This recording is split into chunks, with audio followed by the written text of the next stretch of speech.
नमस्कार। इस वीडियो में हम ये जानने की कोशिश करेंगे कि क्या आईबीएस की बीमारी साइकोलॉजिकल बीमारी है यानी साइकेट्रिक बीमारी है, और क्या आईबीएस का साइकेट्रिक बीमारी से कुछ लेना देना है। हम इसी वीडियो में ये चीज़ें जानने की कोशिश करेंगे, क्योंकि जब भी कोई आईबीएस का पेशेंट आता है वो हमें ऐसा पूछता है कि क्या मेरी जो पेट की तकलीफ है ये मेरे दिमाग की बीमारी के कारण हो रहा है या मेरे दिमाग में कुछ चीज़ें चालू है जिसके कारण हो रहा है। यही हम जानते हैं। नमस्कार, मैं वैद्य प्रवीण कुमार मिश्रा और गैस्ट्रो आयुर्वेदिक क्लिनिक में आपका स्वागत है।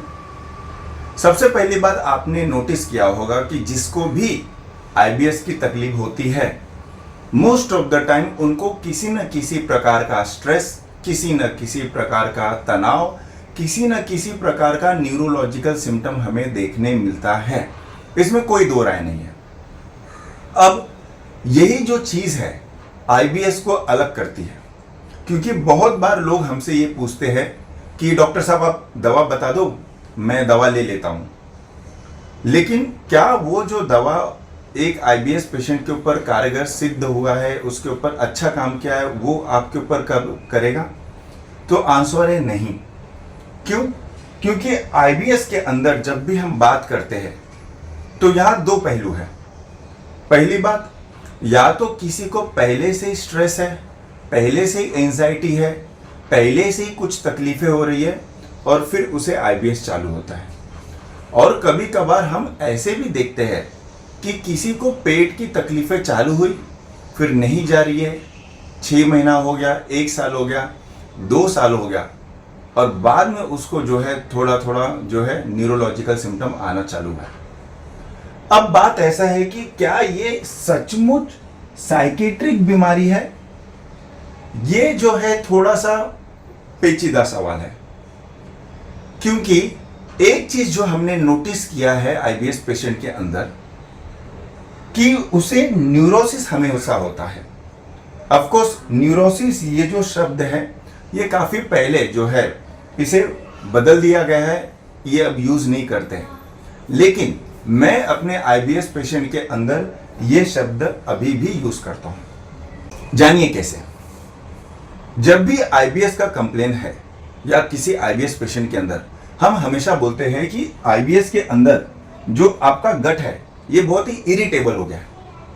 और इरिटेबल इसलिए हुआ है क्योंकि वहां की जो नाड़ी व संस्थान है यानी नर्वस सिस्टम जो है उसके अंदर कुछ ना कुछ केमिकली या फंक्शनली बदलाव आ जाते हैं, जिसके कारण वहां दर्द होना, पेट का फूलना, पेट के अंदर 24 घंटे कुछ सेंसेशन लगना, ये चीज़ें हमें फील होते रहता है। अब पेशेंट जो है उसी चीज़ के ऊपर पूरा दिन सोचते रहता है कि मैंने ब्लड टेस्ट करा लिया, मैंने सीटी स्कैन करा लिया, मैंने एमआरआई करा लिया, मैंने एंडोस्कोपी करा लिया, लेकिन क्यों नहीं जा रहे हैं। और फिर वो एक जगह दवा लेता है। अगर खाली पेट की तकलीफ होती है तो चली जाती है, लेकिन आईबीएस में पेट के साथ साथ ऑटोनोमस नर्वस सिस्टम यानी हमारा वात व संस्थान, नाड़ी व संस्थान, यहाँ भी खराबी आई हुई होती है। इसलिए आईबीएस का पेशेंट जल्दी बाहर नहीं निकल पाता, क्योंकि जो भी लोग मेडिसिन दे रहे हैं वो ज़्यादा से ज़्यादा गट के ऊपर सिक्रीशन, गट के अंदर कॉन्स्टिपेशन हो रहा है तो लूज लैक्सेटिव देना है, अगर लूज मोशन हो रहा है तो जो है ऐसा मेडिसिन दे कि जिससे मल थोड़ा बांध के आता है। लेकिन जो न्यूरोसिस पार्ट है, यानी कि ये जो भाग पेशेंट जो सोचता है, उसके ऊपर मैंने कभी किसी को काम करते हुए नहीं देखा है। हम जब भी पेशेंट से बात करते हैं या हम जब कंसल्टिंग पेशेंट बुक करता है, हम उस आधे घंटे में ये समझने की कोशिश करते हैं कि पेशेंट को न्यूरोसिस किस हद तक है। अब देखिए न्यूरोसिस क्या होता है। न्यूरोसिस और साइकोसिस में एक सबसे बड़ा अंतर यह है कि न्यूरोसिस के अंदर आपको न्यूरोलॉजिकल सिम्टम दिख रहे हैं, आपको साइकेट्रिक सिम्टम दिख रहे हैं, लेकिन इसमें पेशेंट अवेयर है कि उसको तकलीफ है, उसको पता है कि उसे इसकी ट्रीटमेंट लेनी है, वो अवेयर होता है। और साइकोसिस में क्या होता है कि साइकोसिस में वो रियलिटी से बहुत ही दूर चला जाता है, यानी कि उसे क्या हो रहा है, क्या उसको ट्रीटमेंट लेना है, नहीं लेना है, ये सब का उसको फर्क नहीं पड़ता, या वो उस सोच समझने की परिस्थिति में नहीं होता। इसलिए आईबीएस का पेशेंट जब हम देखते हैं हम ये तो मानते हैं कि उनको किसी न किसी प्रकार का मानसिक जो है लक्षण देखने मिलता ही है, लेकिन अच्छी बात यह है कि उनको ज़्यादा से ज़्यादा न्यूरोसिस होता है। अब ये न्यूरोसिस के अंदर जो है डिवीजन जो है ये बहुत ही ज़्यादा डिजीजेस के आ जाती है। Anxiety disorder, panic disorder, tics, behaviour compulsion disorder, ये सब न्यूरोसिस के अंदर आता है। और हम हमेशा मानते हैं कि 90% जो आईबीएस के पेशेंट हैं वो ये न्यूरोसिस डेवलप कर जाते हैं।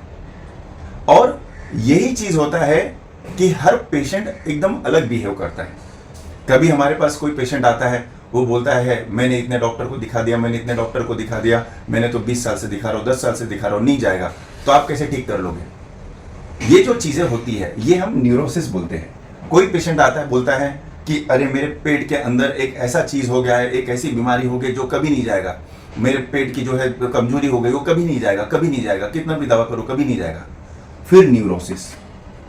कोई पेशेंट बोलता है कि मुझे जो है एक बार मैंने किसी जमाने में एक एंटीबायोटिक खा ली थी और मुझे लूज मोशन हो गया, बस उसी एंटीबायोटिक ने मेरा पेट खराब कर दिया है। अब यही चीजें वो रोज सोचता है, रोज सोचता है, रोज सोचता है। न्यूरोसिस। किसी किसी आईबीएस पेशेंट के अंदर पहले से ही फोबिया होता है, फोबिया भी न्यूरोसिस में आता है।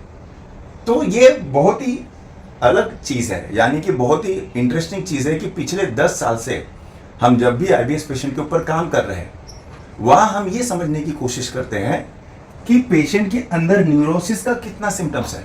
ये जो सिम्टम्स है, जो मैं ये चीजें बता रहा हूं, हर पेशेंट के अंदर एकदम अलग दिखती है, एकदम अलग प्रकार की होती है। इसलिए जैसे मैंने पहले बताया, ये जो सिम्टम है न्यूरोसिस की, ये ज्यादा से ज्यादा वात दोष से आती है। इसीलिए आईबीएस के अंदर इंटरेस्टिंग पार्ट ये है कि गट का ट्रीटमेंट तो हमें करना ही है, इसमें कोई डाउट नहीं है, लेकिन हमें न्यूरोसिस के अंदर किस प्रकार का सिम्टम पेशेंट के अंदर मिल रहा है ये हमें जानने की जरूरत होती है। और इसी के ऊपर डिपेंड करता है कि पेशेंट को ट्रीटमेंट कितनी लंबी जरूरत होगी। क्योंकि आपने देखा होगा कि बहुत बार ऐसे दिखाया जाता है एडवर्टाइजमेंट में कि आप जो ये करो, योगा करो, आपका सिम्टम चला जाएगा, आपका गट रिवायर हो जाएगा, आपका गट क्लीन हो जाएगा, आपके गट के अंदर अच्छा बैक्टीरिया आएगा, बुरे बैक्टीरिया चले जाएंगे। लेकिन कोई ये नहीं बताता कि इस न्यूरोसिस का क्या करना चाहिए, यहां कैसे काम करना चाहिए। मेडिसिन आपकी पेट की तकलीफें बदल सकती है, इस तकलीफों को कम कर सकती है, लेकिन न्यूरोसिस को भी ट्रीटमेंट की जरूरत होती है। और अच्छी बात यह है कि न्यूरोसिस के अंदर पेशेंट को पता है कि उसको सिम्टम हो रहा है और उसको ट्रीटमेंट चाहिए। ये कोई एग्रेसिव नहीं होता या कोई पागलपन की बीमारी नहीं है। इसीलिए आईबीएस एक तरह से साइकेट्रिक इलनेस डेवलप होता है, लेकिन वो ज्यादा से ज्यादा न्यूरोसिस ही होता है। इसीलिए आप ये देखोगे कि हमें पता है कि ये साइकेट्रिक इलनेस है, लेकिन ज्यादातर जब आप इसके लिए दवा लेने जाओगे तो बहुत अच्छा इफेक्ट भी नहीं होता। और दूसरी बात, पेशेंट को ऐसा लगता है कि अरे इस पेट की तकलीफ के लिए मैं साइकेट्रिक दवा क्यों खाऊं। और ये उनका क्वेश्चन भी बहुत वाजिब है, क्योंकि मुझे अवेयर है कि मुझे सिम्टम है और मैं किसी दिन किसी न किसी तरह से निकाल लूंगा, लेकिन कैसे निकालूंगा ये आईबीएस पेशेंट नहीं ढूंढ पाता है। तो हम इसी तरह से पेशेंट का हेल्प करते हैं, पेशेंट को इन्फॉर्मेशन देते हैं अपने कंसल्टिंग के थ्रू कि आपको जो है आपकी बीमारी को समझना है। आईबीएस घातक नहीं है, आईबीएस से कोई डेथ नहीं होती, आईबीएस से कोई बड़ा सिम्टम नहीं होता, इसलिए इसे डेंजरस सिम्टम नहीं माना जाता है, लेकिन इसमें क्वालिटी ऑफ लाइफ बहुत ही खराब होती है और वो कारण है न्यूरोसिस। इसीलिए हम जब ट्रीटमेंट स्टार्ट करते हैं, एक तरफ मेडिसिन होता है, एक तरफ न्यूरोसिस की ट्रीटमेंट होती है, और एक तरफ से ये देखा जाता है कि आपके अंदर क्या ऐसा कारण है कि जिससे ये चीज़ डेवलप्ड हुआ है। फिर से कहना चाहता हूँ कि हमारे गैस्ट्रो आयुर्वेदिक क्लिनिक के अंदर आप इस नंबर से एक ओपिनियन ले सकते हैं कि आपको क्या करने की ज़रूरत है। ये व्हाट्सएप के ऊपर ये फैसिलिटी अवेलेबल है, और कंसल्टिंग बुक करने के लिए भी जो है आप इस क्लिनिक के जो है नंबर पे आप कॉल कर सकते हो। बात यह है कि आईबीएस के अंदर कोई भी चीज़ डरावना नहीं है, चीज़ ट्रीटमेंट होने वाली, यानी कि चीज़ जो है आईबीएस की ट्रीटमेंट हो सकती है।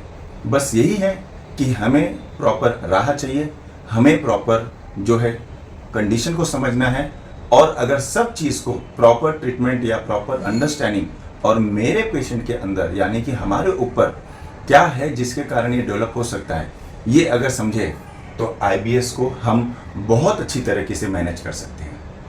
सो इसी नोट के ऊपर कि आपको इस वीडियो में कंटेंट अच्छा लगा, अगर फिर भी आपका कोई क्वेश्चन है तो आप कमेंट में अपना प्रश्न पूछ सकते हैं। हम ज़्यादा से ज़्यादा कोशिश करेंगे कि आपके सवालों का जवाब दें।